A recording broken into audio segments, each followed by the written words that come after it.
Hi, I'm Jess. And I'm Liz. And this is Aish, That's Dark. Let's get into it.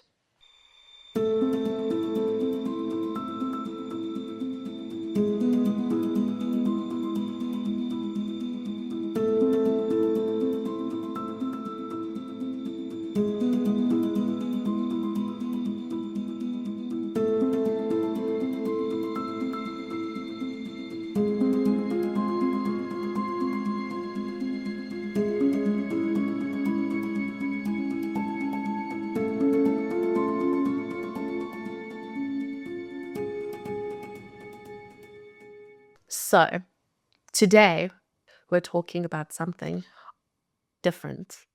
Are we just jumping into it? Fabulous. Yes, because I'm excited. Okay, sure. Yeah, let's just go. Hi, everyone. We're just going into it. Okay, No, fine. but the people don't. Okay. We have recorded one today already, people, because It was long. we cannot record on next week because I'm writing exams. So we kept the crazy one for the one in the evening because That's when we. I feel like it's the best. Yeah. Also, this one is going to be, okay, I'm not even going to lie. Some of these stories do have a bit of a darker history or story. Mm-hmm. Sexual assaults will be mentioned, just general misdoings, stuff like that. But I'm curious to all see of this how it is- fits into whatever this is going to be. I'm very, very excited about this. Yes, as you can tell, this might not be your usual true crime content. Yes. I mean, it is crimey. It's crimey. It is. Because Okay. today, Sorry, I'm holding my nose like this because I'm afraid I'm going to sneeze. I don't smell that bad. Actually, first I gave you an explanation. You know what? It's fine. You disgusted the sneeze right out of me. So, Jess, I was trying to tell you what we're getting into today. yes, please continue. We're going into South African folklore, specifically Yes. the creatures that have been scaring people across this country for generations and in some cases for centuries. Yes. So we're talking about 5 of them. Only 5? Are there more? I think there are more, but these are probably the most famous, also the ones I found the most interesting. I'm not even going to lie about that. But I was like, I haven't heard about this before. And then I got into it and I was like, I haven't heard about that before. Why does no one know about this? This is crazy. Okay, well, I'm not A lot of people probably know about A lot of people know about this. But, you only hear about some of the main ones. Like, there's like 3 or 4 that everyone knows about, and then there's some other ones as well. But anyway. I'm excited. Right. So they come from all over South Africa. Nice. They, like the Tokoloshe from the Zulu and Xhosa heartland of KwaZulu-Natal. Pinky from the schoolyards of the 1990s Johannesburg. That sounds a little dirty. I'm not even going to lie. Why? I don't know. It sounds innocent enough to be like a double entendre. I feel like that's what makes it scary because it is less scary. up. Pinky is not cool. No. Okay. Anyway, the Grootslang from the ancient desert of Richardsveld. I think it's a Richtersveld. Richtersveld. There you go. Oh, Thank that you. Afrikaans is coming in clutch. Up on the Namibian border. The Aigamuxa from the Khoi people of the Kalahari Dunes and the Cape Interior. And the Inkanyamba living in the pool at the bottom of Howick Falls outside Pietermaritzburg. Also, I think I really liked Howick, but it's fun. Damn. Some of these have impressive names. Right? Goodness. And the Howick Falls, by the way, is a real waterfall, and it is 95 meters high. Nope. And the Zulu name for it, I'm not going to try and pronounce. Try, at least. Please don't be mad at us. We try our best with African names. Oh, are you going to try? I'm going to try to pronounce it. Please take mercy on... Please be kind in the comments. Kwanogaza? Okay. I mean, Sorry. yes. Please correct me. I really want to learn. Yes, send us DMs, please. Voice notes. Yeah. Anyway, it means the place of the tall one. And oh, that's so cool. I love that. And I think that tells you everything you need to know about what's allegedly down there. Allegedly. Okay.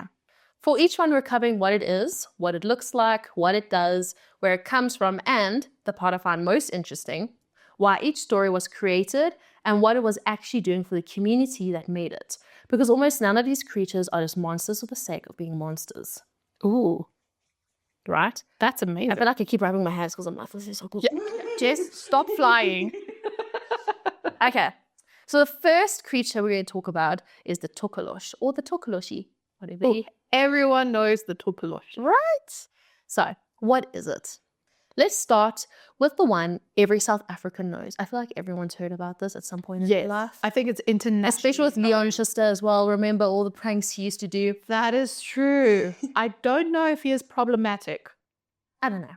We don't know. Anyway, It's a fact. It's part of history. Let's continue. It is almost certainly the most recognized supernatural entity in South African culture, spanning Zulu, Xhosa, Sotho, Tswana, and other Bantu-speaking communities, with variants found as far as Zimbabwe and further north.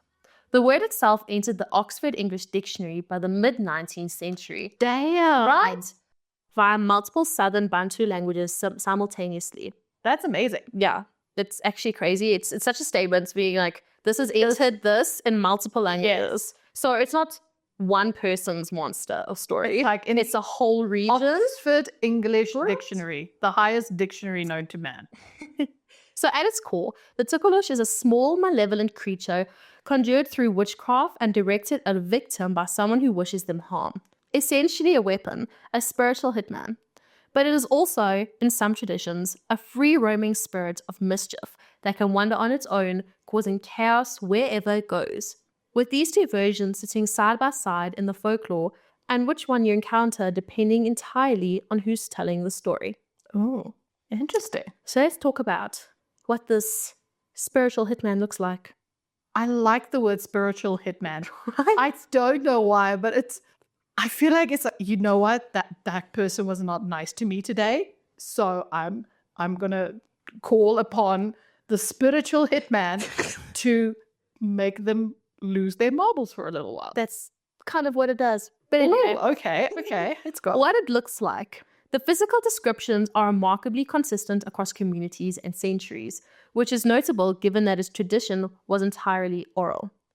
Researchers describe it as standing between knee and waist height on an adult, roughly the size of a small child, with a head that is disproportionately large, which is kind of freaky to me. I don't know why a big head. Also, he's a lot bigger than I imagine. When people say like Tokoloshe, I imagine him like being at a calf height. So like knee and waist, it's kind of small.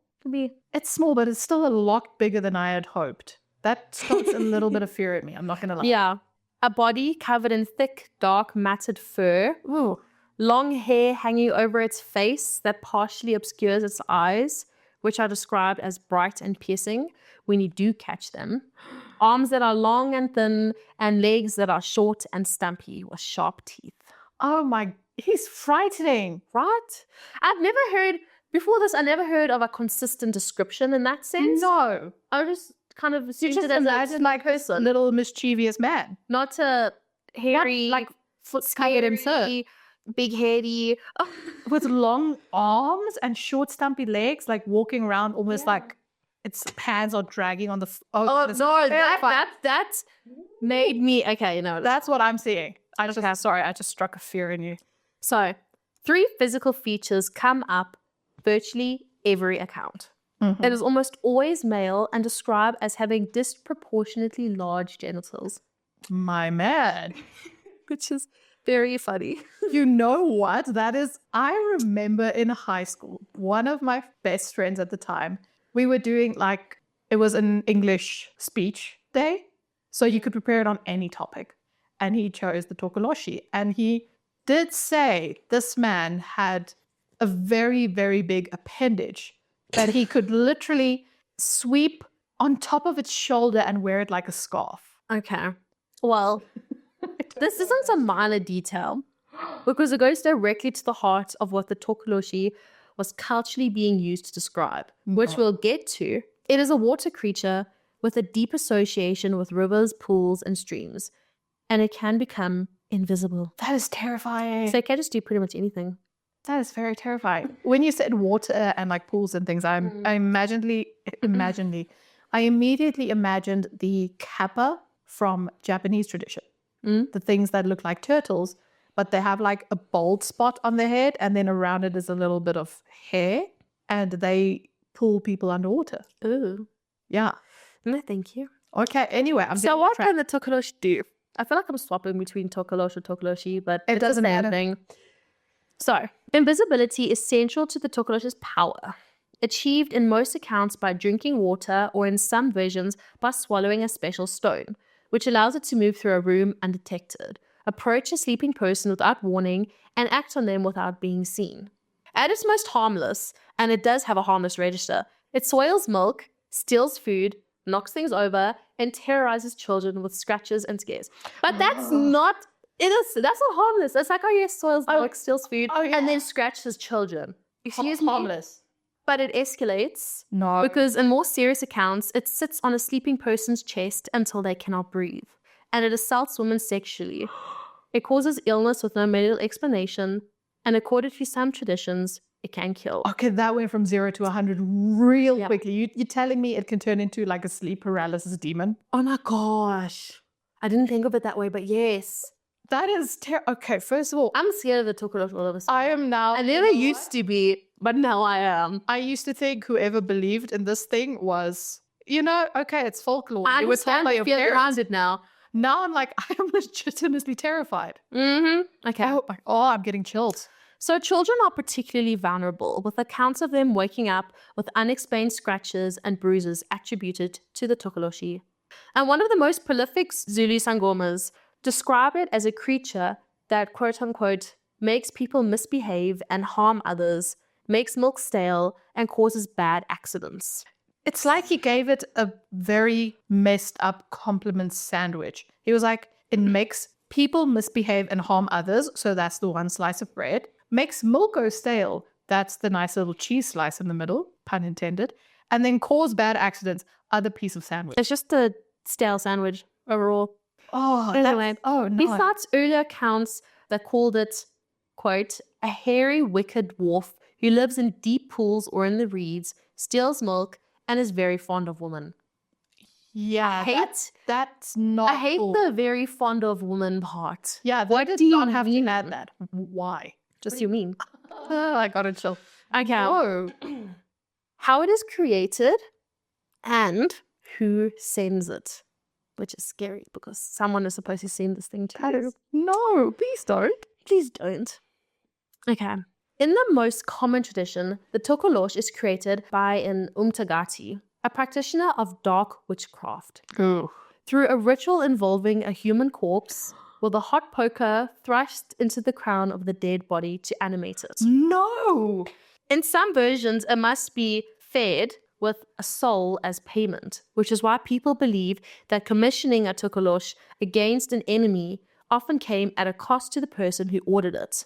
Someone else in their life might die, and that detail kept a moral equilibrium in the belief system. Because yes, you could send one, but it was going to cost you something. Okay, this turned so dark. Right? You don't hear about all of this stuff. As a child. I'm like, excuse me, is he from the Necronomicon? Is he like some eldritch horror? Pretty much. Is there a horror movie about this dude? Because it should be. Probably some really bad B movies, But I feel like this could be a genuine, if this thing is done correctly by the correct African directors, this thing could be like a box office hit. It could be. This is terrifying. Famous. Anyway, once created, the Tokoloshe is directed at a target. Maybe your neighbor is jealous of your new job. Maybe your ex has a grudge. Maybe there's a business dispute or a family conflict, or just someone who bears you ill will that you don't even know about. And they go to the umtagati. They pay, and it arrives at night, finds you sleeping, and you won't know it was there until the damage is done. Oh no! This is right. It's our ghost stories episode. Our ghost episode level of like just chilling and which is fitting because we're doing this in the evening, and we're also doing this in the okay, great. I just looked out the window and it's so dark. Just no, I hate that. Coming for you. No. Please get rid of it. I've got news for you. To get rid of it, you need to call a sangoma, a traditional healer and diviner with the knowledge and spiritual authority to diagnose a Tokoloshe attack and perform the rituals to banish it.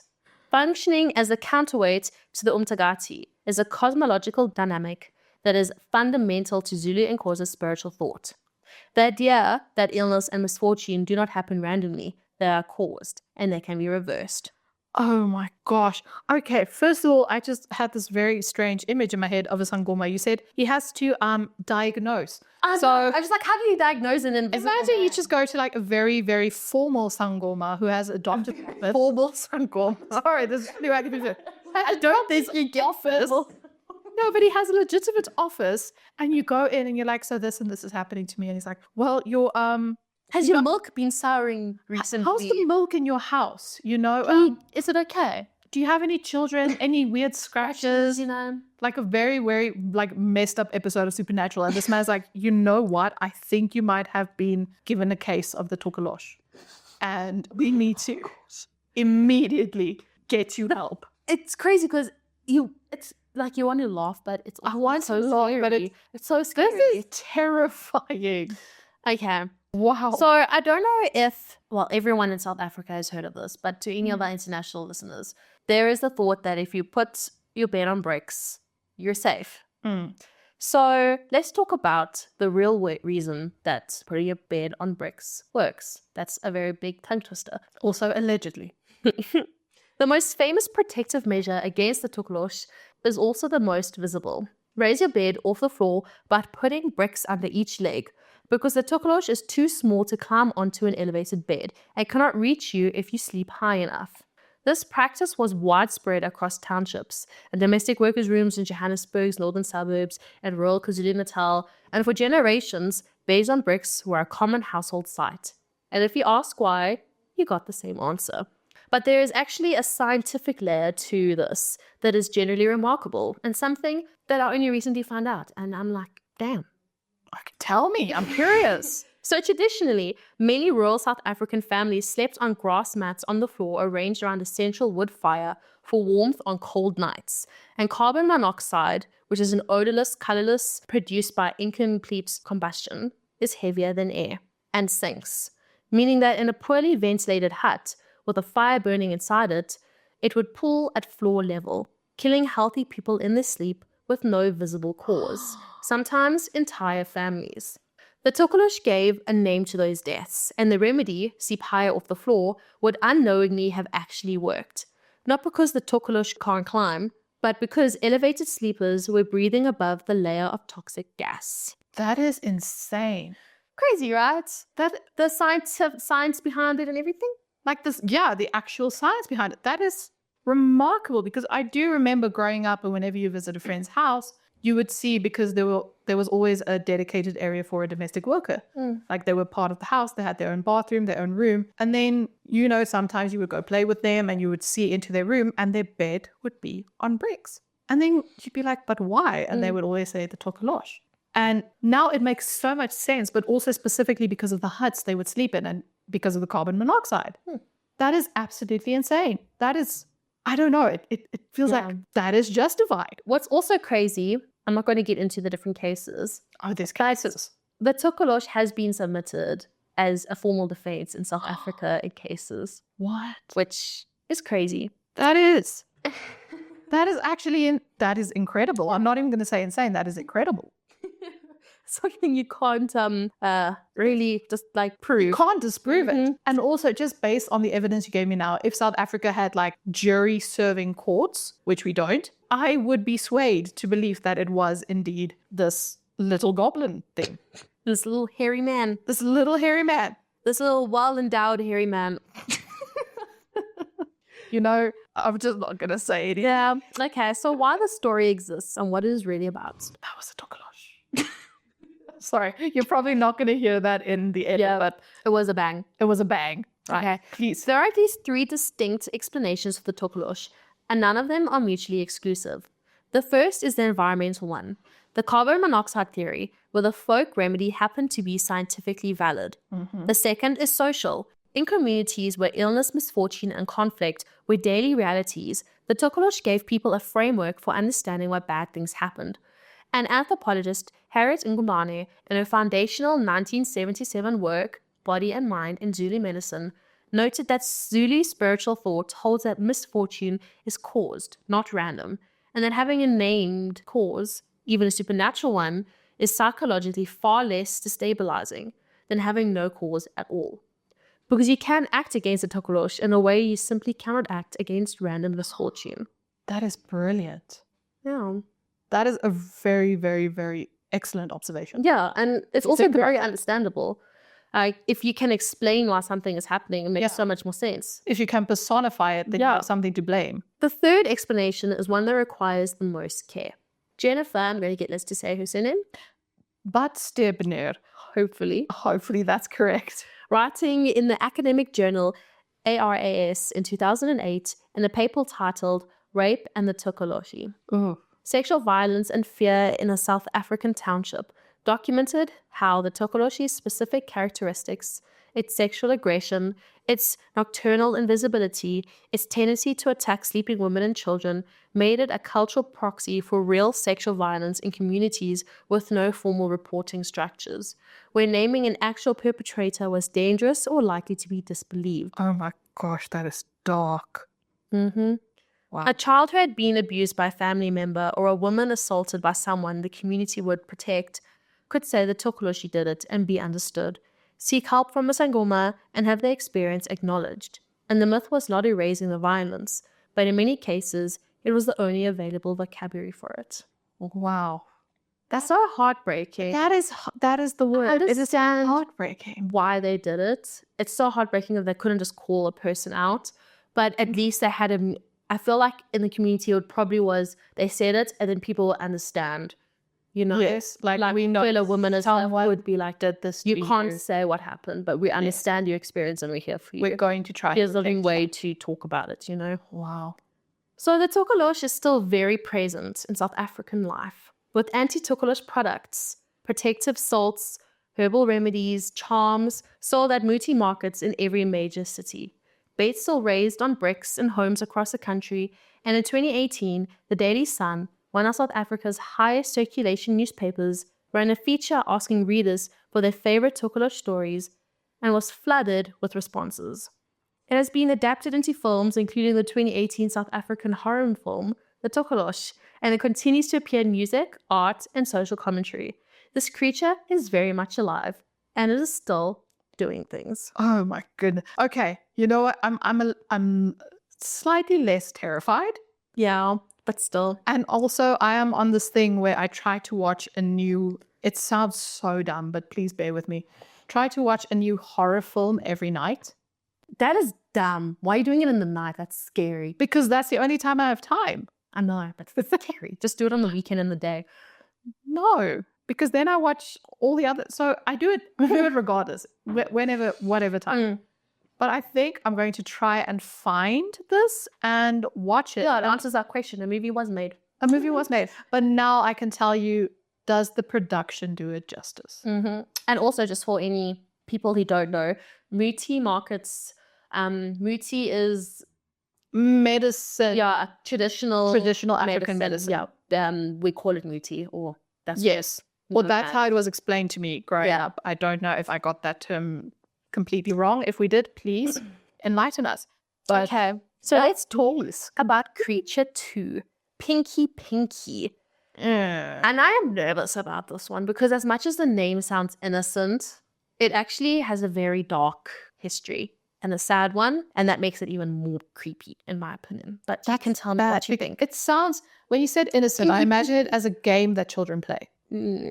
Oh, great. I'm not delighted by your response. Okay. So what it is. If the Tokoloshe belongs to long, deep traditions stretching back centuries, Pinky Pinky is something entirely different. It's recent. It's in the 1990s. Oh, goodness. And it's a myth we can almost watch being born, which makes it one of the most interesting case studies in how folklore actually spreads and why. It's classed by researchers as an urban legend, meaning a story that circulates as true, spreads through social networks rather than formal channels, and typically carries a cautionary message. Arthur Goldstuck, South Africa's leading urban legend researcher, documented Pinky Pinky in real time as it swept through the country's schools in the early to mid-1990s, describing it as one of the most rapid and geographically widespread school legends he had encountered, spreading entirely by word of mouth, child to child, school to school, province to province, before social media existed. That is insane because we also saw this happening in real time with Momo. Do you remember Momo? Mm-mm. So it's when that terrifying, so I think it was a creepypasta. It was that terrifying image of this lady, like her face was sort of very narrow and hollowed out like she'd been malnourished, but she had gigantic round eyes and her mouth and her nose were almost sort of perched like she was a bird. Oh, I think I have seen Yeah, this, with the yes. thin black hair. So she was Oh, Momo. yes, I have, yes. And they said if you saw a picture of Momo, she would come to you next. So it was like this real-time urban legend thing that That's was terrifying. unfolding. And I was like, that thing is disgusting and terrifying. Please get it out of my face. I'm scared. But it's sort of like that. So it just shows that things like this happen very frequently. But it is interesting to see that this happened in the mid-1990s. So please tell me more. So what it looks like. Pinky Pinky's appearance is described fairly consistently across accounts with some variation. The creature is described as androgynous, half male, half female, which is central to its mythology. There is a Zulu name for it, but whether this represents a genuine older Zulu root or is a later attribution applied to an urban legend remains contested, and you should treat that etymology with some skepticism. In the more documented accounts, Pinky Pinky has pink skin, shocking pink hair, and a face described as a hideous despite its feminine voice. It has one paw and one claw. It is humanoid but wrong in ways that are hard to specify. The wrongness is part of the horror. That sounds terrifying. It has a very ugly face but a feminine voice, and that freaks me out. It does freak you out. If Should you we see take that- I'm looking at images here, I'm going to Google and images. there's a movie, but it looks very freaky. All of them Okay, are very Google messed images up. are not helping. I see a grotesque man full of like. I think that, yeah, that's from the movie. But either way, you can see his face or their face is It's not nice. no at all. Okay, so it lives in the school bathroom, specifically the girls' toilets, waiting in the stalls and the shadows, particularly when the lights are off, targeting girls who are alone and with a particular fixation on girls wearing pink underwear. No. In some versions, looking in the mirror and saying its name 3 times will summon it, and in others, just being alone in the bathroom is enough. Oh no. So, what it does. Accounts of what Pinky Pinky actually does to its victims vary, and the vagueness is deliberate. The threat is partially unspecified, which makes it more frightening rather than less. In milder versions, it frightens girls and steals things, particularly pink items or underwear. In more serious accounts, it attacks physically, leaving scratches and bruises, and in the most severe cases, which circulated among older children, the attack is sexual. Oh, that is devastating. One detail that appears across many versions is particularly eerie. In some accounts, Pinky Pinky sings a song that tells you exactly where it came from, who its parents are, and what it wants. But if you try to remember the song afterwards, it will be completely gone. Not fuzzy, but gone. Every word erased, and you'll know the song happened without being able to recall a single line. That self-erasing memory detail is one of the strangest and most enduring elements of the legend, and it's spread entirely in its own right. Pinky Pinky was also said to be a coward. It would not attack groups, it waited only for girls who went in alone, and it could apparently be deterred simply by going to the bathroom with a friend, which means the protection is built directly into the legend's logic. That is why girls take girls to the bathroom. Yes, Pinky Pinky. Pinky Pinky. But also, I don't know, there's something very, I want to say, primal. There's a primal fear in the fact that you know, okay, the song happened, but you cannot recall it. Yeah, That gives me like, also the city looks grotesque. Imagine it's singing to you with his ugly face and feminine voice.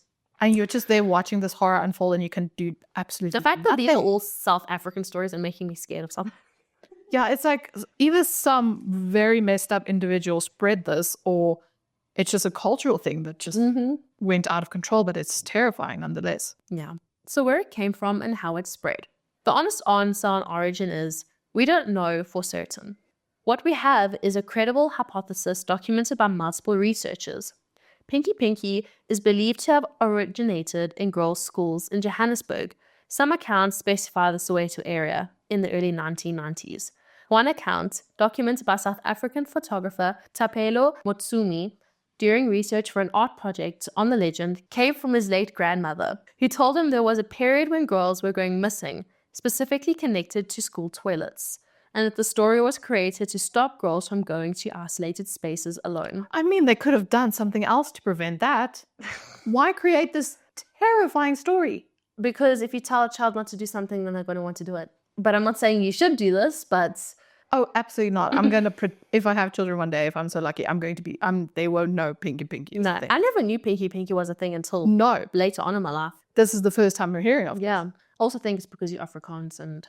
Yeah, we are very, I want to say shielded Yeah. from African folklore because that was considered evil in Afrikaans households. So whenever you had a domestic worker and they would say, but no, the Sangoma said this or the Sangoma said that, the women of the house they would not do whatever the domestic helper said because that's not my healer, per se. Not your religion. It's a very religious thing. So there's a very big religious Also, context. Afrikaans people are very rooted in Christianity and stuff. So Exactly. anything that deviates from that is seen as evil and possibly from the devil. So it is believed by some researchers to have been deliberately seeded by teachers at girls' schools in Johannesburg as a practical deterrent. In a country where one study found that approximately 40% of women reported experiencing sexual violence, and where a Yale study specifically documented the vulnerability created by inadequate toilet facilities requiring women and girls to walk long distances alone, the school bathroom was a real site of real danger. A myth that told girls, do not go in there alone, and here's a monster to make you remember that, was functionally a safety protocol. That is a scary protocol. Mm-hmm. That's terrifying. Well, Grootslang documented, and what makes this case particularly fascinating from a folklore perspective is the speed and fidelity of the spread. The core elements and the story remained remarkably stable as it moved from Johannesburg to Cape Town to Durban to small towns in the Eastern Cape. Children who had never met each other were describing the same pink hair, the same bathroom, the same preference for pink underwear, the same cowardice, the kind of stable, fast word-of-mouth transmission in what distinguishes a true urban legend from a simple rumor. The story was kind of a structural integrity that allows it to survive retelling without losing its shape. Mass hysteria events linked to Pinky were documented in multiple South African schools in August 2002. A documented case of mass psychogenic illness at a primary school in KwaZulu in KwaZulu-Natal saw 27 children collapse with tremors, hyperventilation, and abdominal cramps. Similar events occurred in Bloemfontein in 2000 and in Gauteng in 2009. These events were covered by national media and discussed on Radio 702 at the time. The hysteria spread by the line of sight. Children who saw others collapse also collapsed. What? You know, the one in KwaZulu, that sounds like severe food poisoning. It does. But or also, even like heat stroke or something. Heat stroke. Because of the tremors, the hyperventilation, and abdominal cramps. But we do not know. We were not there. Very weird. It's strange. It's like children collapsing by watching others collapse. It's very strange. Yeah. It must have been very traumatic. Sometimes children collapse as well. Well, not collapse. That's wrong. Sometimes children copy each other.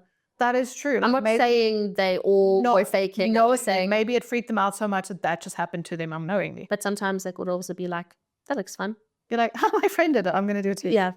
Okay, but that's still terrifying. Yeah, it is. So why the story exists. Pinky is doing two things simultaneously, and understanding both makes it more interesting than either one alone. On the surface, it is a monster story. Vivid, strange, specific enough to be real, vague enough to be unfalsifiable. Underneath, it is a safety instruction passed through a population of children who had no other reliable mechanism to receive it. Don't go alone, go together. The monster is a coward, you are safer in numbers. There could have been a better way, though. Really, they really could have.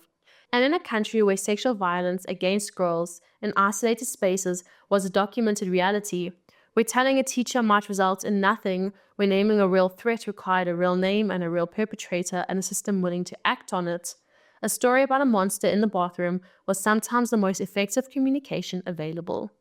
The creature took the place of a conversation that couldn't be had, and thousands of South African girls for a decade do not go to the bathroom alone. You should still never go to the bathroom alone. No, not because of Pinky, but just for safety. First of all. Unless you're like at home. Unless you're okay, yes, that's a completely different thing. But this, it's Just once safe. again, it is Always safer heartbreaking. in numbers, you know. Yes, And it is heartbreaking that they had to come up with this to explain. so that Things girls the could feel same- comfortable enough speaking about this thing. It's the same thing with the Tokoloshe, you know. Exactly. This is very heartbreaking. So whether Pinky Pinky is truly dormant now is debatable. It resurfaces periodically. There are accounts of the legend being rediscovered by younger generations through older siblings, through TikTok videos, through the art and photography projects it has inspired. Several books and art exhibitions have engaged with it. In some communities, it has reportedly migrated from the school toilet to the street. Everywhere a girl might be alone. That If the fact that they need to be like, you may never ever be alone because you could get assaulted, you could get hurt, but also let's heartbreaking. lessen the punch of getting assaulted. Like Yeah. what could happen by making a story of it is, I don't know, it doesn't feel right. And my heart truly aches that children have to go through this. Yeah. They probably still tell And them women about in this. general, yeah.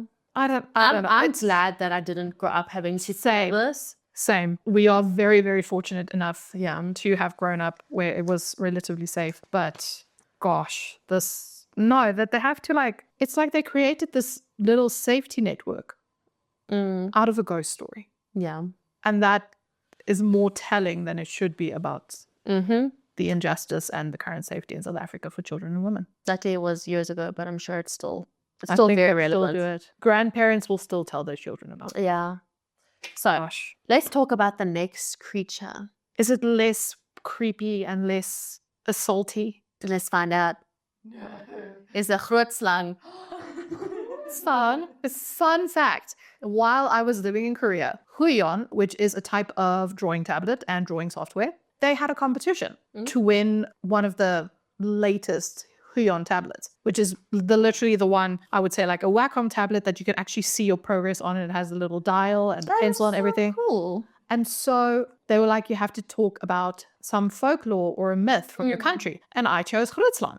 And I actually illustrated it. And I had like a video showing the whole process of how long this thing took me. I didn't get an honorable mention, but you know what? That's still a lot of fun. It was a lot of fun. And that's how I know of Grootslang. So I'm actually excited for this. Please take it away. So, what it is.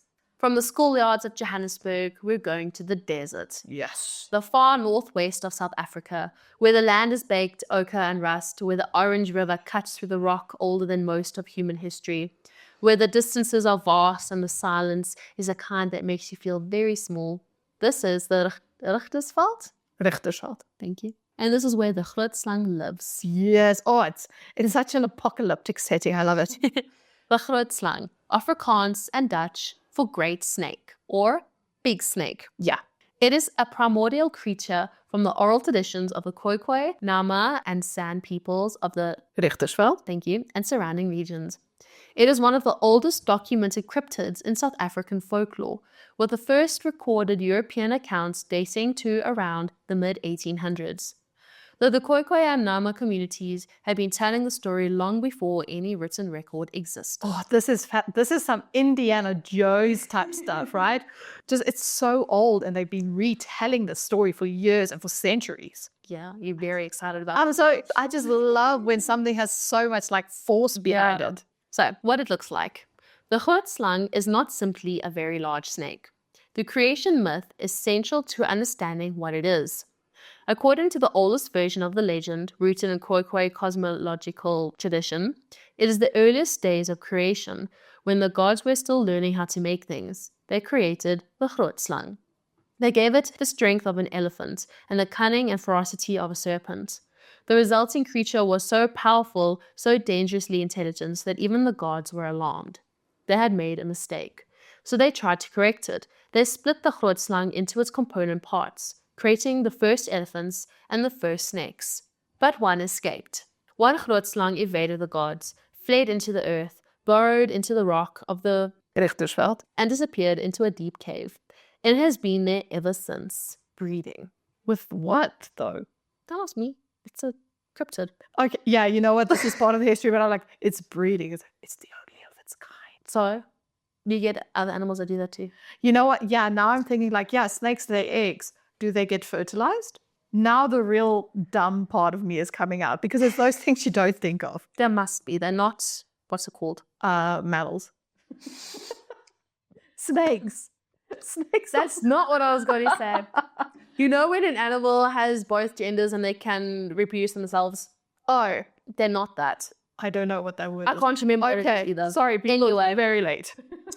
Physically, it is described as an enormous serpent. Accounts vary between roughly 20 and 30 feet long, with a track 3 feet wide, leaving no footprints because it has no legs. Can you determine for me how big I am on it. 20 and 30 feet is? We are going to Google. Thank you. Okay. Continue, or are you going to tell me? You can continue and I will tell you this. Its body is black or very dark. In some versions, it has the head and tusks of an elephant, which is terrifying. In others, it is entirely serpentine, but of impossible size. And in some accounts, the ones that tend to stick with people, it has eyes made of diamonds. That is my favorite fact about this. And also, hold on to your butts, people. So 20 feet is 6 meters. So 30 feet? do you want me to do... Okay, let me do Between 30. 20 and 30. Let's just go with the Girl, big. you said 20 and 50. Oh, no, I said 50. So 50 is 15 meters. Damn. That's how like long this thing is. And so the track would be like how, I would say like how wide the snake is. So 3 feet wide is, well, it's just under a meter. That's still wide. That's still very wide. It's very, very wide. That is gigantic. Big snaky boy. Yeah, he is a big boy. So, where it lives. The Grootslang lives in a cave, but not just any cave, a specific cave, known in local legend and on maps as the Wondergat, or the Wonder Hole, which sounds terrible. I Some love it. called the bottomless pit. That terrifies me. It is a real place, a limestone sinkhole in the Richtersveld. roughly circular, about 4.5 meters in diameter at the surface, dropping vertically about 20 meters before angling steeply further down. The Nama people call it the Haitsi Abib, I'm sorry. Once again, we are trying our best. It means spirit or emptiness. Oof. In the legend, the cave connects underground all the way to the sea. 40, Miles? yeah, but Wait, what is miles and kilometers, Liz? Okay, hang on. We're on it. We're on to continue the story. Through a tunnel system through which diamonds slowly travel, funneling down to the Orange River and eventually into the ocean. Or a river of diamonds. I want to imagine. All right. And also, 40 miles is 64 kilometers. Nice. Inside, the Grootslang has been accumulating diamonds since before human memory. The cave is described as filled with gems, diamonds, emeralds, gold. The creature guards this hoard obsessively. Anyone who enters seeking treasures does not come back. The Grootslang is not a passive guardian. It is described as luring people in, drawing them towards the cave with an almost magnetic pull, and then consuming them. It feeds on elephants too, dragging them into the cave. Whoa. He has a big appetite. He's massive. He's a big boy. He is a bit of He's the biggest boy.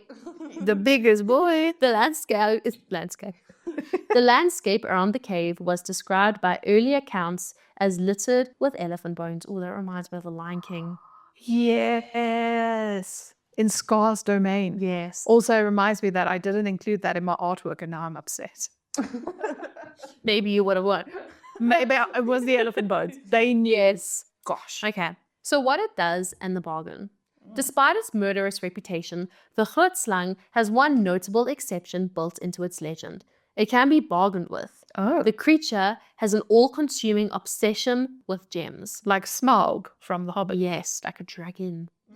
If you find yourself trapped in the cave or in the creature's path, you can, in theory, offer it enough precious stones to buy your freedom. It will take the gems and let you go. But this is not guaranteed. But the possibility exists. You know, now I'm thinking, first of all, you wouldn't have the gems on you because you went into the cave. I know. Just you feel look the for gems. So are you going to try and bluff him by taking his gems and like, offering look, it I have all the gems. back to him? Yes. Be like, look, sire, I Gems. brought thee gemstones. Can you tell the difference between rocks and gems? Because sometimes gems look like rocks. That is true. That is true. Like our favorite, like piece of cinematic history in The Princess and the Pauper, where she shows the prince. He's not a prince. He's a Commoner. Shows the commoner like that he is like this rock. unassuming on the outside, but a treasure within. And then it's an amethyst stone. It just calls him ugly anyway.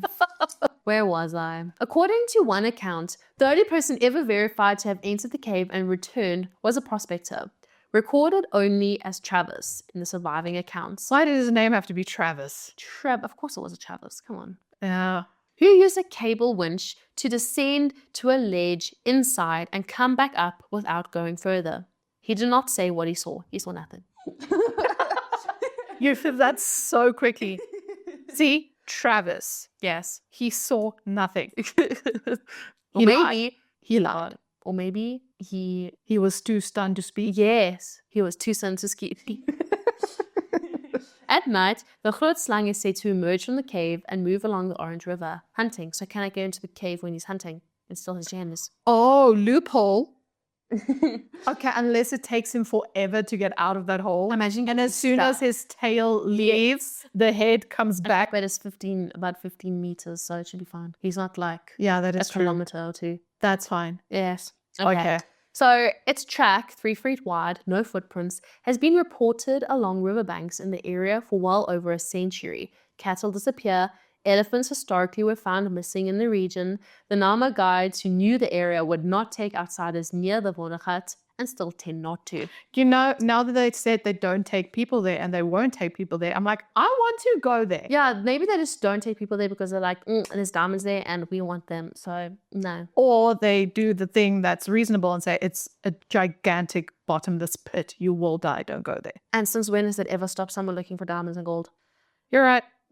Point taken. It's like, here's a snake though. Here's a big snake with the head of an elephant, the eyes of diamonds. Yeah, maybe elephant, but maybe also not elephant. Maybe just normal snake. But normal snake. Did you bring your camera? Because you're in for a treat.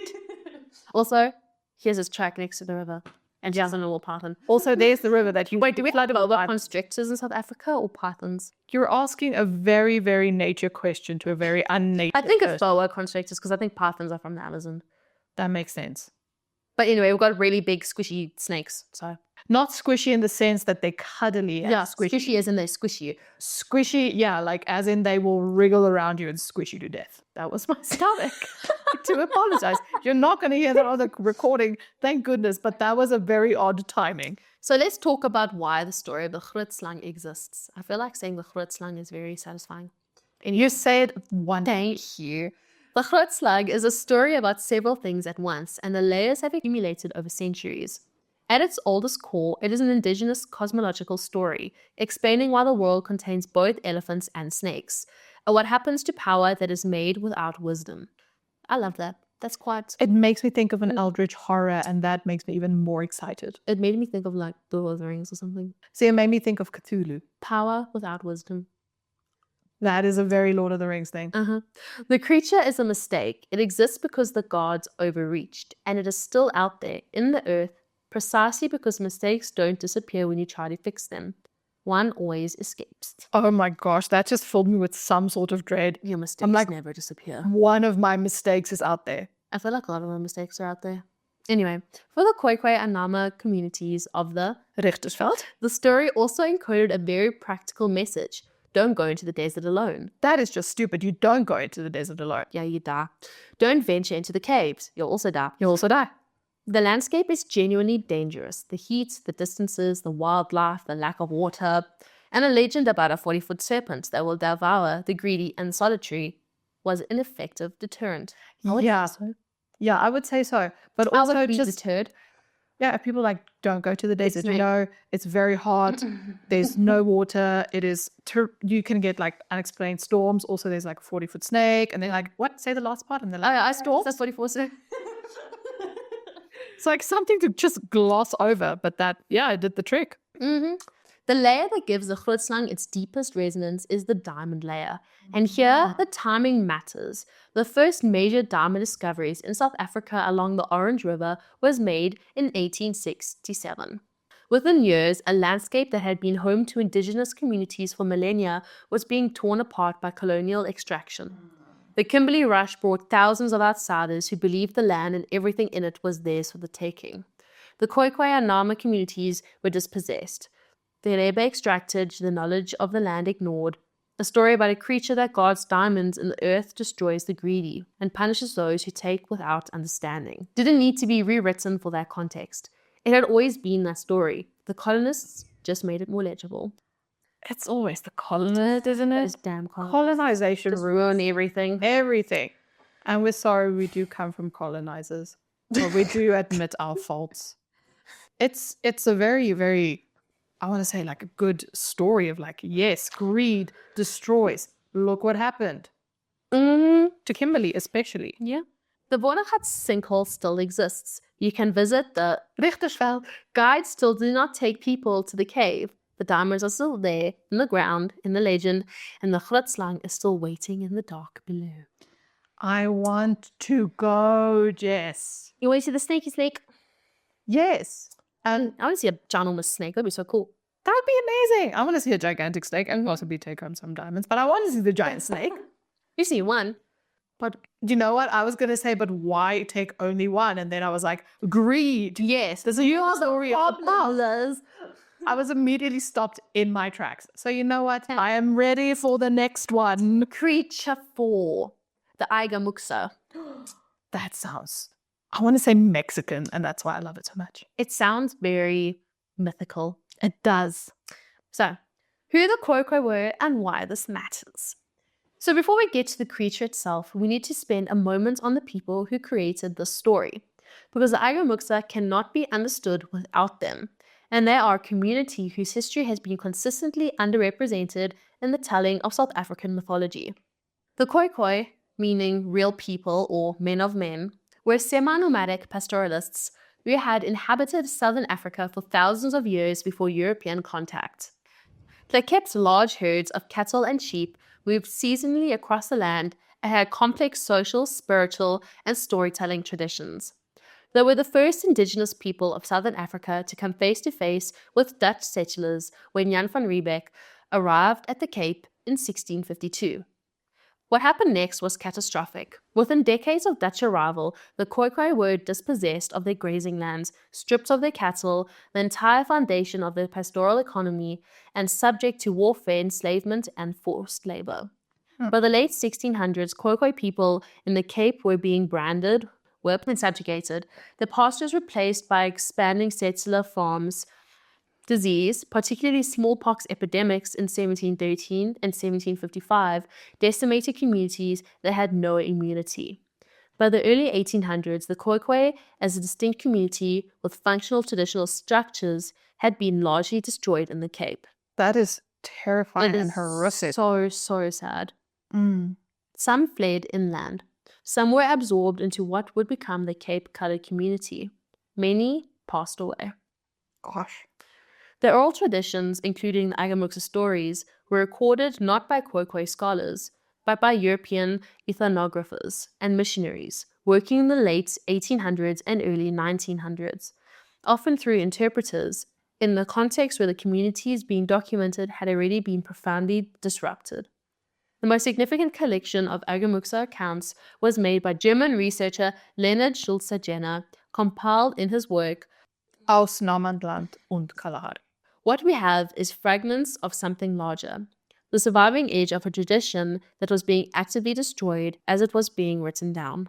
Gosh. It's so heartbreaking. It's terrifying. Why did they just have to destroy something so beautiful? And I think it's that typical human nature of we see and we want and we take, which, it's gross.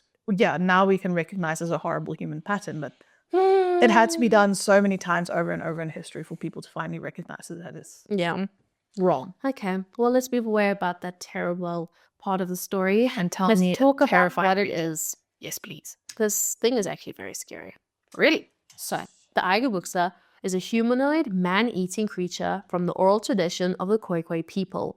It roams the desert landscape, the Kalahari Dunes, the scrublands of Namaqualand, and the arid expanses of the Cape Interior.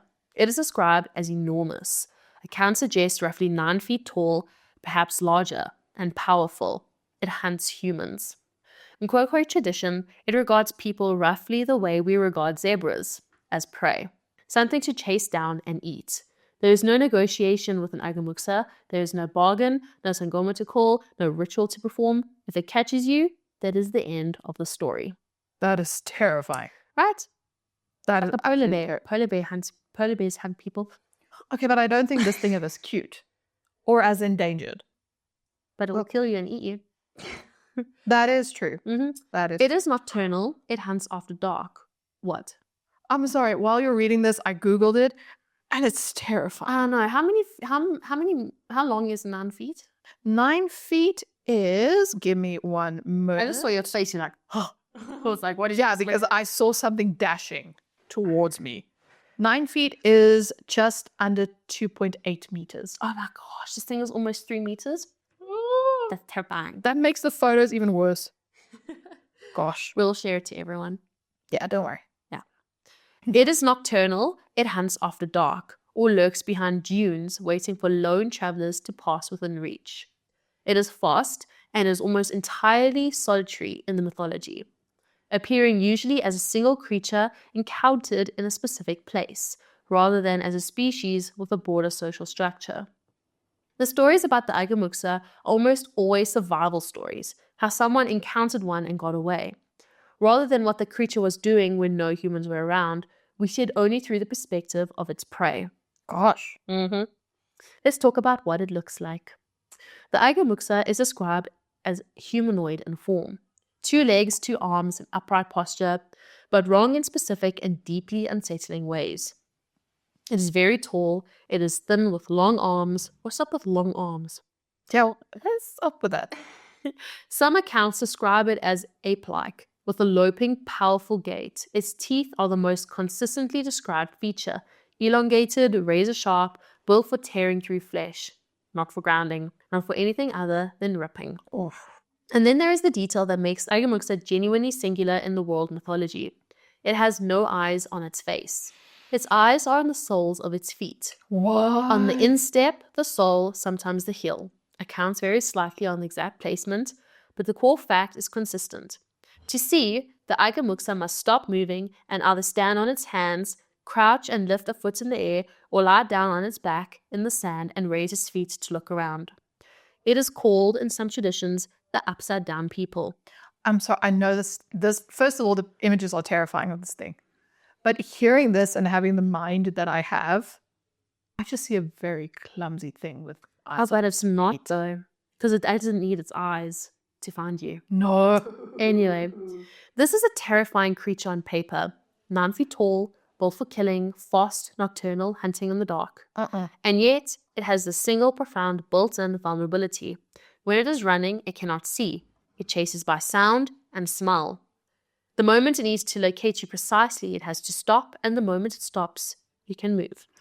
As what he said, didn't say it exactly anyhow that.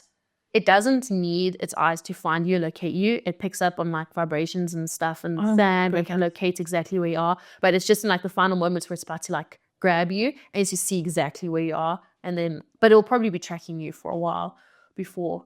So that is fine. Creepy. And for some reason, I don't know if this was inspired by the Aigamuxa, but once again, I'm referring to modern culture and TV and movies. But in Tomb Raider, the first one, where they go to the not the cradle of humankind, but they go to like where man was made, basically. So when they go, it's somewhere in the desert in Africa, but it's filled with a bunch of trees, and then all of a sudden they're met with this darkness just before they enter where humankind was made to find Pandora's box. I know, it's very strange. But then these creatures come lurking out of the shadows from the trees. And they have no eyes. They just come out of the shadows and like grab you. eyes, that freaks me out. That's the thing. And they have like big, gigantic jowls, and they literally move with the shadows. So if you're standing in the light, you're safe. But then they go and they grab people and they literally pull them back into a tree. So I don't know. It could be an inspiration, or I'm just completely missing the mark. But that is all I can think of at this point. Sounds terrifying. You look so unimpressed. You're just making more things to be scared of, honestly. But anyway. That's what I'm here for. The stories about how you survive one. Is that really possible? Yes, you'll see. Apparently. Rare, but yeah. All right. What makes the Aigamuxa stories structurally distinct from most of the other creatures in tonight's episode is that they are almost always stories about escape, and specifically about outsmarting something much more physically powerful than yourself. This is a narrative pattern common across Khoikhoi and San folklore, where the trickster figure, usually a jackal, defeats larger, stronger opponents, not through force, but through wit. The most documented Aigamuxa story is the jackal and the tobacco dust. Jackal is being chased by an Aigamuxa across the desert, which is already a difficult situation because the creature is fast and relentless. But Jackal has tobacco. As the Aigamuxa closes in and stops to do a handstand to see where the jackal is, Jackal stops tobacco dust on the ground directly below the creature's eyes. The dust hits the eyes on the soles of the Aigamuxa's feet and it burns. The Aigamuxa roars and reels, and in that moment of pain and disorientation, Jackal runs. The Aigamuxa cannot find him, and he escapes. Wow. The story structure is not accidental. The information embedded in it is you cannot outfight this thing, but you can outthink it. You know its weakness because the story has told you its weakness. The moment it pauses to look, change direction, use what you have, the desert provides. The creature's absurd design is actually the point of the story, not a flaw in it. I'm just thinking, you know, at the moment it does a handstand, you drop glass on the ground, like shards of glass, and then he steps on it. Ow. I know, it sounds painful, but I'm like, I need to survive. So why the eyes are on the feet and what that is actually about. Yeah, because, you know, that's a very big thing to really talk about. No written explanation survives in Khoikhoi tradition for why the Aigamuxa is built this way. There is no origin myth, no divine punishment, no story of how it came to be inverted. The creature simply is this way, and the stories take that as a given. But the functional meaning of the design is legible without an explanation. A predator that cannot see while running is a predator you can survive. The Aigamuxa's anatomy is its built-in escape hatch. If you know the weakness, you can use it. The stories are not just warning you that something is dangerous out there, they are teaching you how to handle it. Don't stand and fight, don't freeze, keep moving, change direction. When it stops to look, and you use whatever you have. Tobacco, sand, a diversion, your knowledge of the terrain, the creature's power is real, but is not absolute. That is the lesson. There is also a subtle layer. The Khoikhoi lived in and moved through desert landscapes that were genuinely disorienting, where distances were hard to judge, where heat created mirages, where the landmarks that made sense to a pastoralist community looked like nothing to an outsider. The Aigamuxa, a creature that literally cannot see straight ahead while in motion, is in some ways a portrait of the desert itself. Powerful, relentless, and you can only navigate it if you know what you're doing. Strangers in the Khoikhoi landscape were at serious risk. People who knew it could survive. The story encodes that difference. That is very powerful. That's very interesting how they put it. Gosh. Yep. So let's talk about why the story exists. The Aigamuxa stripped down is a warning about solitude in a dangerous landscape. Don't travel alone, don't travel at night, know your terrain. The desert will kill you in ways that are not obvious from the outside. Not just through heat and thirst and distance, but through the things that wait for the lone traveler after dark. The Aigamuxa gave a name and shape to that category of danger. But the Aigamuxa is also something rarer in South African mythology, a creature you can beat. The Tokoloshe requires a sangoma, the Grootslang requires either enormous wealth or retreat, the Inkanyamba is a force of nature beyond human challenge, we'll talk about him next. The Aigamuxa, with his absurd anatomical weakness, is defeated by an ordinary person with ordinary things. Tobacco, knowledge, quick thinking. The stories are not just cautionary, they are instructional. They are saying, this thing is real, it is dangerous, and here is how you can survive it. This is an interesting cultural choice. The Khoikhoi were pastoralists who moved through territory that was shared, contested, and often dangerous. Their mythology is full of trickster figures. Jackal is the great one, precisely because trickster logic is survival logic in a landscape where you are often smaller, slower, or weaker than whatever you're dealing with. The Aigamuxa fits that tradition. The message is not be afraid, the message is be be clever. And the fact that those stories survived at all, through the Khoikhoi Dutch Wars, through smallpox, through dispossession, through the near total destruction of the community that created them, is itself a form of the trickster logic the stories describe. Something almost got them. They kept moving, they escaped. Damn. I guess that story worked. That is so cool. Right? Like, just in general, the whole thing of like why the story came to be, it is so good. It's just so good. Very interesting. Let's talk about the fifth and final creature, the Inkanyamba. Excited. Oh, that sounds fun though. It's cool. It sounds cool. Not fun. I don't know. I'm just, words fascinate me. Please continue. What it is. From the desert we go to water. No. To the lush green hills of KwaZulu-Natal, where rivers cut through gorges and valleys, and where one particular waterfall drops 95 meters into a pool the Zulu have called Kwanogaza. I apologize for my pronunciation. But it is translated to the place of the tall one.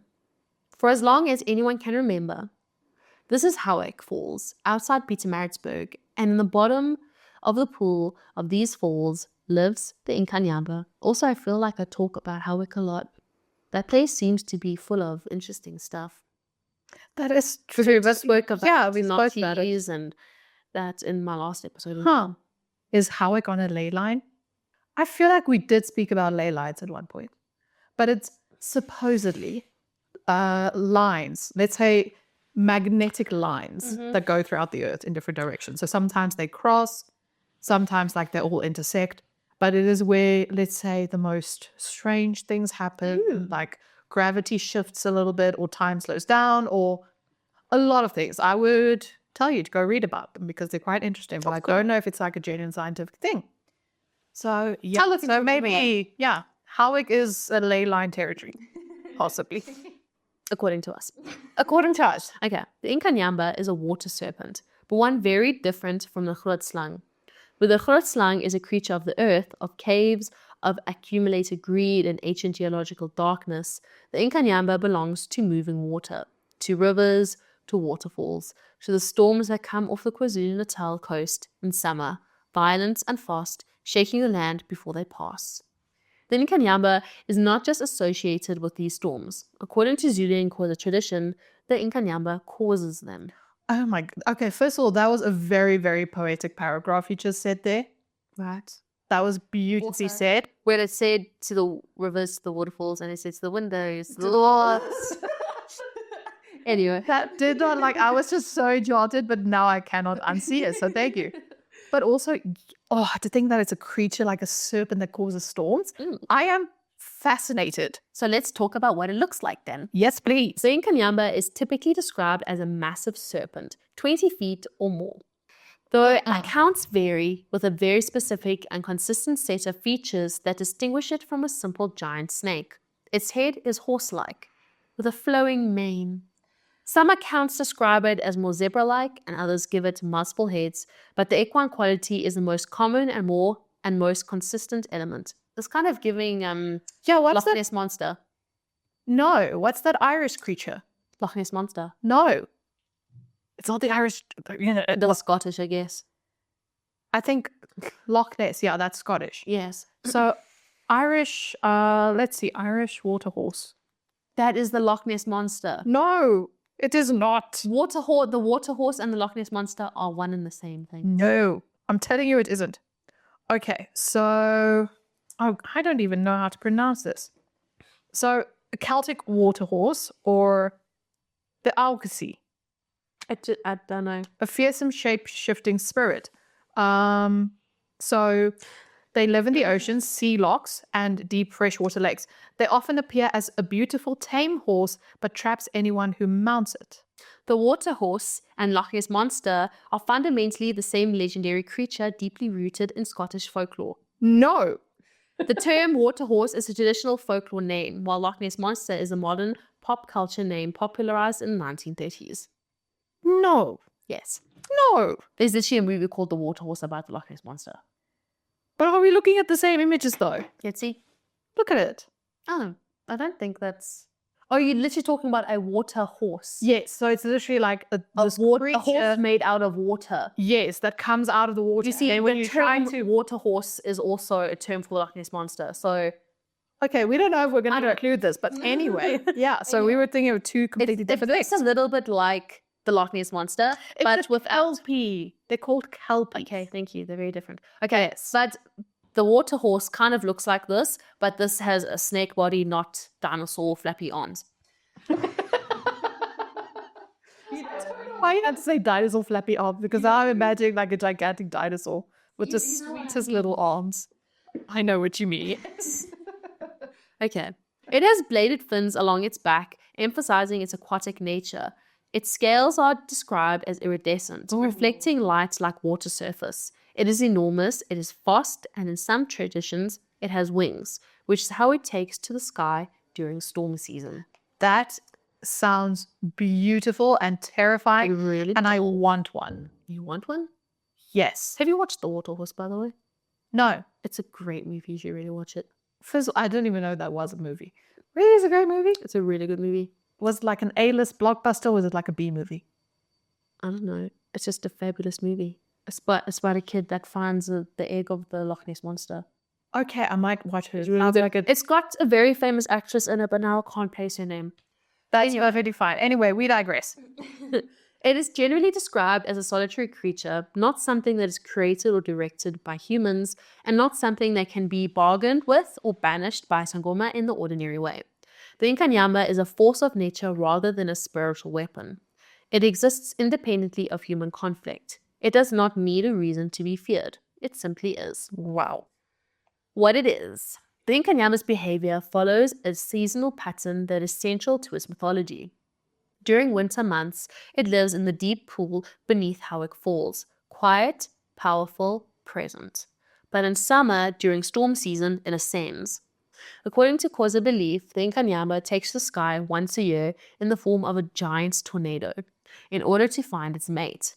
This is why the violent summer storms in KwaZulu-Natal, the ones that arrived without warning and caused serious damage, were understood in Zulu and Xhosa cosmology as the Inkanyamba in flight.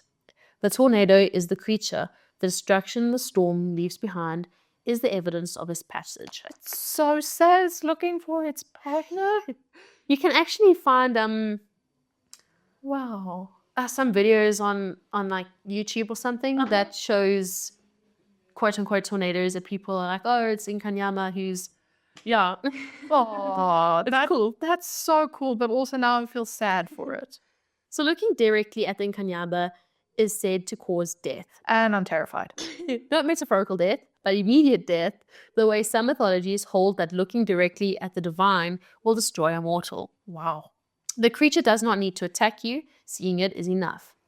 This made the pool beneath Howick Falls a site of genuine spiritual power, a place you approach with profound respect, not curiosity. Only Sangomas, according to tradition, could safely approach the falls, and even they did not go to provoke or challenge Inkanyamba. They went to offer prayers, conduct rituals, and maintain the relationship between the community and the spirit of the water. Sangoma's role at Howick Falls was not exorcism, it was diplomacy. Diplomacy. Me saying it in my typical Google lady way. I have I'm not certain how to feel about this creature because it sounds lonely for one. It sounds really cool. It sounds insanely cool. Like looking at it will cause you to die because you are laying eyes upon a divine being that you cannot comprehend, which to me is already like, hell yeah, that's cool. And then second of all, okay, I'm gonna woo! Bless you. Thank you. I'm going to keep that in because people won't know what happened. So also, can we go to Howick Falls and actually approach? Talking about Howick Falls. So there was always this restaurant called the Yellowwood Cafe, I think, something like that. Okay. And it directly overlooked Howick Falls. And it was so beautiful. But it's now being, the actual cafe, but is now being transformed into a psychiatric facility, so now people can't go and look at Howick Falls anymore, which is sad. That is sad, but I also feel like the people in that psychiatric ward is going to have the time of their life. I mean, it's gorgeous because there's a nice big field. It's very And then silly. you can stand and just look at Howick Falls. Is gorgeous. It really is. I want to go and I want to try to approach, with respect, of course, the bottom of the waterfall. I don't know how to get to the bottom of the waterfall. I've only like seen it from, because obviously it goes off because it's a 95-foot drop, whatever it was. Yeah. So it's like a big cliff They all around to go down. kind of thing. No, there will be. I've just never been there because obviously it's a big drop. But maybe if you hike there, it'll be cool. That'd be amazing. But also now, typically me and my very like adventure-y mind, it's like I want to go there and I want to take like a little boat out onto it and then I want to dive deep into it. I don't know why. I have a fear of the water, but I just want I would to. never do that for a million years. I want to explore. This kind of makes me feel like You had to something approach in this with respect. I'm going there with respect. It can be part of a ritual. It can, yeah, We road go trip, there yeah. to Naughties. We Yeah. can go to Howick Falls. Okay, so let's talk about why the story exists. Yeah. The Inkanyamba is one of the more ecologically legible South African myths, in that the connection between its behavior and real observable phenomena is direct. The KwaZulu-Natal summer storms are real, dramatic, and dangerous. They are fast, cause flooding, kill livestock, destroy crops, and reshape the landscape. I don't know if you've ever been there when it storms, but it is Luckily not. terrifying. Oh my gosh, I've got the funniest story I need to tell you after this. Right. Listeners, you are not going to hear it. We've really gone off on a tangent. Yeah, no, you're not going to hear it. It's for me. Tornadoes are real in the region. Howick Falls is genuinely dramatic. 95 meters of falling water, a constant mist, a churning pool at the base, and a sound that you can hear from a significant distance. Something lives down there. It is self-evidently a place of power. Oh my gosh, that sounds so cool. And I want to go because it makes me believe that there is something else. It's so cool. Wow. Giving the storms a name and a form, a creature that causes them through its flight, that can be honored rather than simply endured. That has a seasonal pattern which can be anticipated and respected, transforms a terrifying meteorological reality into something you can have a relationship with. You cannot stop a tornado, but if the tornado is a living being seeking its mate, you can keep yourself out of its path. You can make offerings, you can send a sangoma to maintain the relationship. The Inkanyamba doesn't make the storms less dangerous, it makes them legible. It also enforces ecological respect. The falls and the pool at the base are described consistently as places not to be disturbed. You don't go swimming in the pool, unfortunately for you, Liz. That's fine. I respect. You don't fish carelessly from the banks. You don't go near the water during storm season without good reason. These are entirely separate from mythology, sensible rules for surviving in a landscape with a powerful, flood-prone waterfall and violent seasonal weather. Okay, yeah, so those are just rules to keep you from not dying. Yeah, no. In Howick, they've got, I can't remember the name of the river, but it floods so much. Gosh. It literally floods up into the pathways because there's like a lot of pathways next to it. And then she was walking it once, it was like knee deep, and I just see this fish swimming next to me. That's terrifying. It's really fun to go tubing down. You of all people's like, yeah, I'll go tubing during a flood. It's actually really fun when you're careful. That's But another funny story to tell you. You never know. Gosh. Okay. The people of KwaZulu-Natal still gather at Howick Falls to honor the Inkanyamba. The relationship between the community and the creature, between the community and the water and the storms, is still maintained. In a country that has spent decades watching its rivers poisoned, its lands depleted, its weather patterns shifted by forces far beyond its own control, a myth that says this water is alive and it is watching and it demands respect is something important. It is really cool. What are you? My finger's very itchy and I can't like scratch it properly. Okay, because that's going to sound weird in the audio. You won't hear it.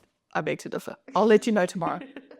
But it is so cool to think about it that we started off with the Tokoloshe, which is this evil creature. I understand why that's the most well-known one because it's terrifying. It's absolutely terrifying. I'm going to go to bed tonight and I'm going to be like, If I'm going to hear a noise, I'm not going to think, oh, it's my cat. I'm going to be like, what's under my bed? oh, is your bed on bricks? No, but Have you got a hybrid? Bricks? Is it hybrid because it's baked? Oh my God, girl, like every time, I'm just going to continue. Okay, let's look at the pattern all of these 5 stories have in common because I am tired. We've covered 5 creatures tonight, so let's put them side by side for a moment. The Tokoloshe attacks at night, targets sleeping people, and can be sent by someone who wishes a harm. It gave communities a language for unexplained illnesses, a cultural proxy for sexual violence, and accidentally a life-saving instruction about sleeping above toxic ground level gas. A remedy that actually worked, not just for the stated reason. Pinky Pinky waited for girls who were alone, was a coward, and retreated when girls went together.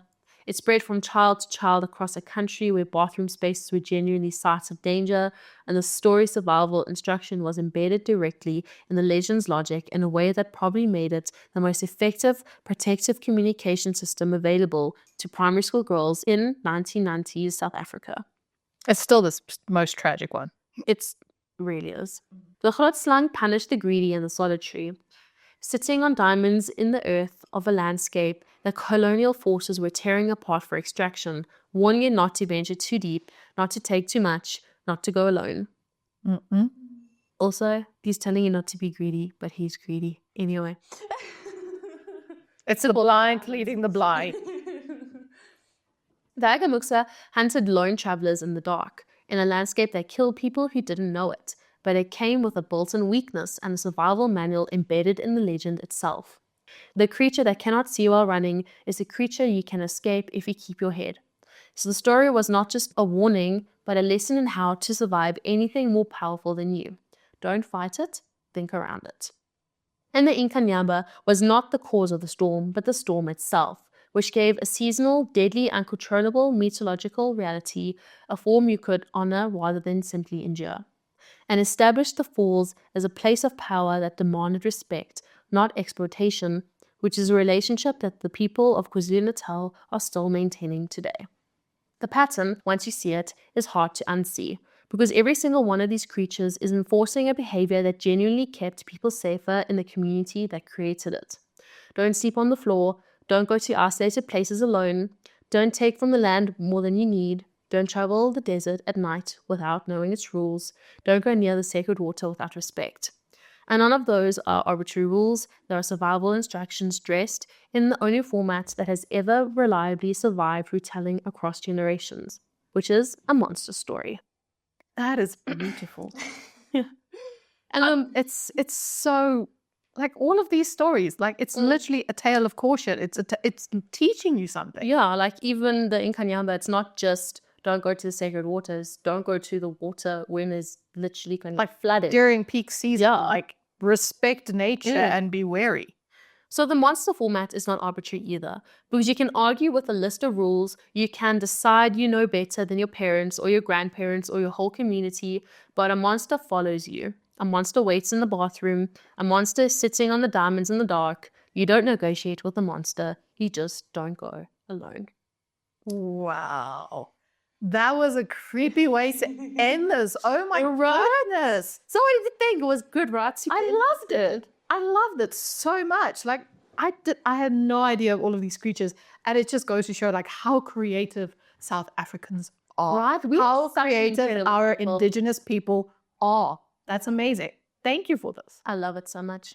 That is I'm looking forward to learn more. Maybe we can do another one of these. Oh, absolutely. Yes. I like hearing about mystery strange. and the strange in South Africa, because you hear about them all over the world, but not really South Africa, which is because you've got fabulous ones. We absolutely do. And next time, I think I will do it. Awesome. I want to be the one to surprise you for a Sounds change. great. Right. And that would be us for today. So as always, thank you for listening. Thank you for following. Thank you for sharing. If you would like to learn more, you can find us on Instagram and on TikTok at Aish, that is dark. We are also on YouTube. We are on Spotify. We are on Amazon and Apple. Yes. So any place where you can find your podcast, please listen to us. Please rate and review. Leave a comment. Recommend us to your friends. And if you would like to send some of your own stories, some legends that you were told as a child, or something you found very interesting, or if you have visited these places, if you know of someone who has come across something really weird, please let us know. We have a dedicated email, which is aishthatdark@gmail.com, and we want to listen to your stories. We would one day hopefully do a Listener Tales where we tell the stories our community gives us. So, And it's Aish that stock. what did I say? Aish that dog. Aish, I'm dumb. It's been a very long recording. Anyway, that's us for today. Yes.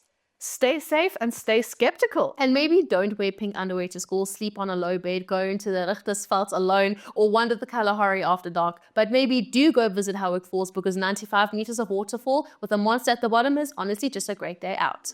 Oh, heck yeah. We'll see you in the next one. Bye.